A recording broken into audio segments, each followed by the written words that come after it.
श्रीमद् भागवत महापुराण राजा पृथु की उत्पत्ति तथा उनका राज्याभिषेक। मैत्रेय जी बोले, हे विदुर, इसके पश्चात उन ब्राह्मण ऋषियों ने फिर राजा बैन की भुजाओं का मंथन किया, जिससे एक पुत्र तथा एक कन्या उत्पन्न हुई। पुत्र में भगवान विष्णु का और कन्या में लक्ष्मी का अंश था। पुत्र का नाम पृथु तथा कन्या का नाम अर्ची पड़ा। समय आने पर इसी देवी ने, जो पूर्व में विष्णु की वियोगिनी थी, पृथु को पति भाव में स्वीकार किया। पृथु के प्रकट होने पर ऋषियों एवं ब्राह्मणों ने बड़ा हर्ष किया तथा देवताओं ने आकाश से नगाड़े बजाए। स्वयं ब्रह्मा जी भी स्वर्ग से उतरकर वहां आए, क्योंकि वह बालक शंख चक्रादि चिन्हों से युक्त विष्णु जी का अंश था। ब्रह्मा जी की आज्ञा से ऋषियों ने इसी पृथु को आसु मुद्रांत पृथ्वी का राजा बनाया। नदियों, पर्वतों, समुद्रों, वृक्षों, पक्षियों, गौओं, मृगों तथा आकाश तथा पृथ्वी आदि सब ने एक से एक बढ़कर इसे अपने उपहार भेंट किए। ब्रह्मा जी वेदमय कवच, सरस्वती उत्तम हार, विष्णु जी सुदर्शन चक्र और उनकी स्त्री लक्ष्मी जी अचल संपदा लाई। इंद्र ने उत्तम किरीट, यम ने दंड, धर्म ने यशमयी माला, वायु ने दो उत्तम व्यंजन, वरुण ने छत्र, कुबेर ने सिंहासन, रुद्र ने तलवार, पार्वती ने ढाल, चंद्रमा ने घोड़ा, ब्रह्मा जी ने सुंदर रथ, अग्नि ने अजगव धनुष, सूर्य ने किरणों सा बाण, पृथ्वी ने योगमय खड़ाऊ, स्वर्ग ने नवीन माला और समुद्र ने उत्तम शंख तथा पर्वतों और नदियों से ने सर्वत्र गमन के लिए मार्ग दिया। बड़ी धूमधाम से पृथु का राज्याभिषेक हुआ। चारों ओर हर्ष छा गया। तब बंदीजनों की स्तुति सुनने के पश्चात बालक राजा पृथु ने कहा, यह सब तो ठीक है, परंतु संसार में प्रशंसा के योग्य केवल एक विष्णु जी ही हैं। मुझ जैसे तुच्छ मनुष्य की प्रशंसा कैसी? फिर मैंने अभी आपकी कोई सेवा भी नहीं की है, अतः आप लोग मुझ बालक का उपहास न करें।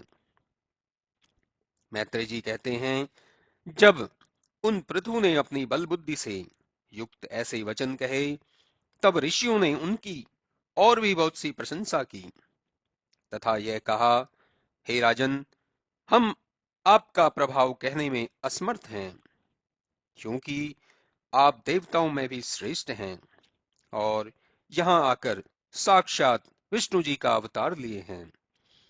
आपके गुणों का वर्णन कोई कहाँ तक करेगा। हम लोगों को पूर्ण विश्वास है कि आप गौओं और ब्राह्मणों के रक्षक, सत्यवादी और प्रजावत्सल होंगे।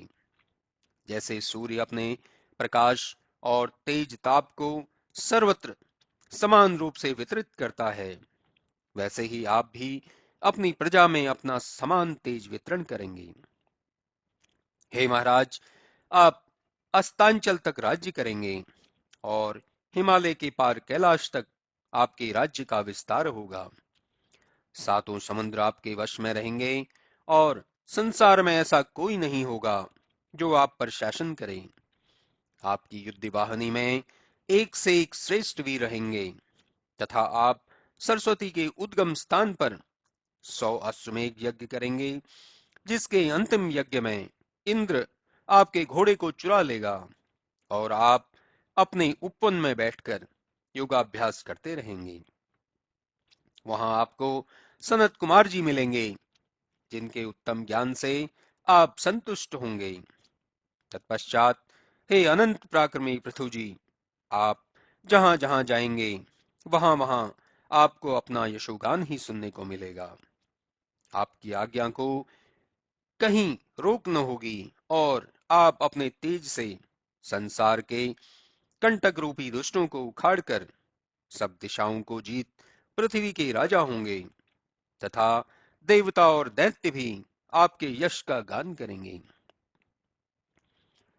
मैत्र जी बोले, हे विदुर जी, जब इस प्रकार ऋषियों सहित समस्त सभा मंडली ने महाराज पृथु की प्रशंसा की, तब पृथु जी ने ब्राह्मणों सहित समस्त प्रजा को दान मान सम्मान से पूर्णतया संतुष्ट किया, और प्रजाजनों ने भी पृथु जी के गुण कर्मों का वर्णन कर सविधि उनका पूजन किया।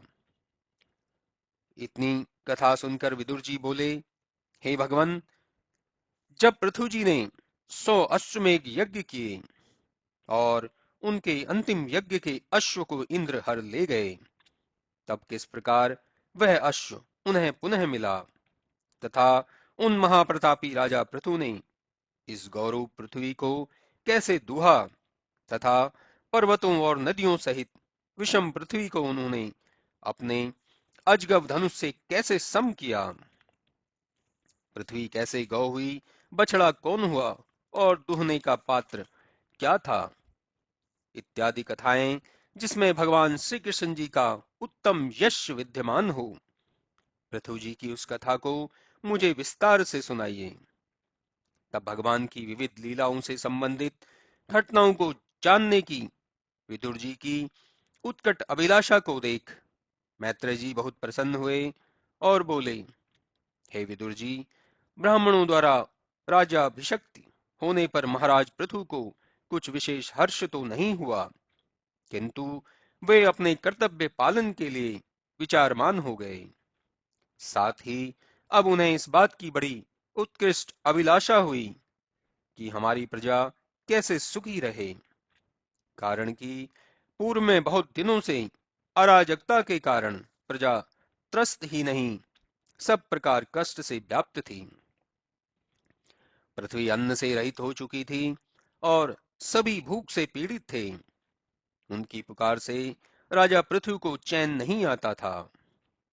तब विचार करते हुए उन्हें ज्ञात हुआ कि पृथ्वी ने स्वयं अपने में ही अन्न और औषधियों को छुपा लिया है।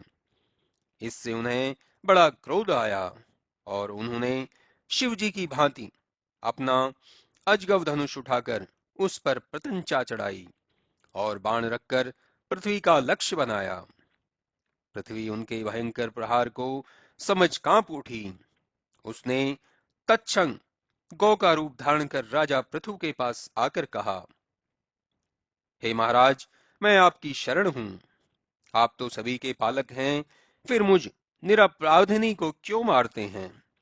स्त्री जाति पर अस्त्र चलाना वीर पुरुषों को शोभा नहीं देता।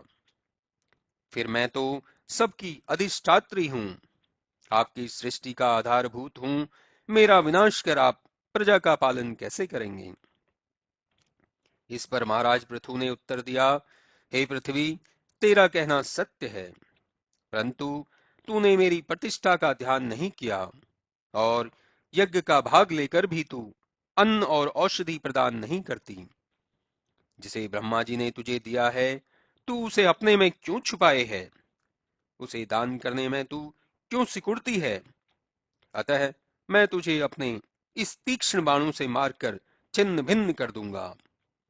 स्त्री पर प्रहार करना अवश्य ही अपराध है, पर जब केवल अपने स्वार्थ के लिए हो, परंतु जो दूसरों के साथ निर्दयता का व्यवहार करे, वह स्त्री हो या पुरुष, सर्वदा ही वध के योग्य है। फिर तुझसे बढ़कर मायावनी कौन होगी कि जो प्राणों का संकट देख गौ का रूप धारण कर मेरे समक्ष आई है? परंतु मैं तुझे पूर्णतः समझ चुका हूं, और अब इसी तीक्ष्ण बाण से तेरे टुकड़े टुकड़े कर दूंगा।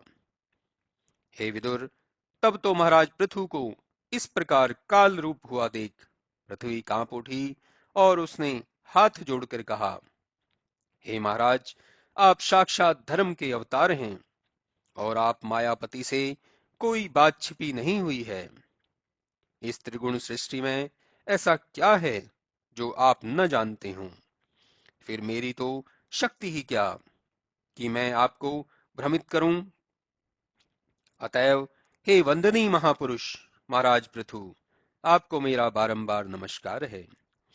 हे प्रभु, आप मेरा वध ना करें, क्योंकि अन्न आदि से मेरा मूल्य कम नहीं है। फिर आप ही तो वाराह रूप धारण कर मुझे पाताल से उठाकर यहाँ स्थापित किए हैं। अतएव कहिए, क्या इसलिए कि आज आप ही मेरा वध कर डालेंगे? महाप्रलय होने पर जब सब सब कुछ जलमग्न हो जाता है, तब आप उस विशाल जल राशि में मुझ पर ही स्थित होकर पुनः सृष्टि रचना का विस्तार सोचते हैं। फिर आप मुझे क्यों मारना चाहते हैं?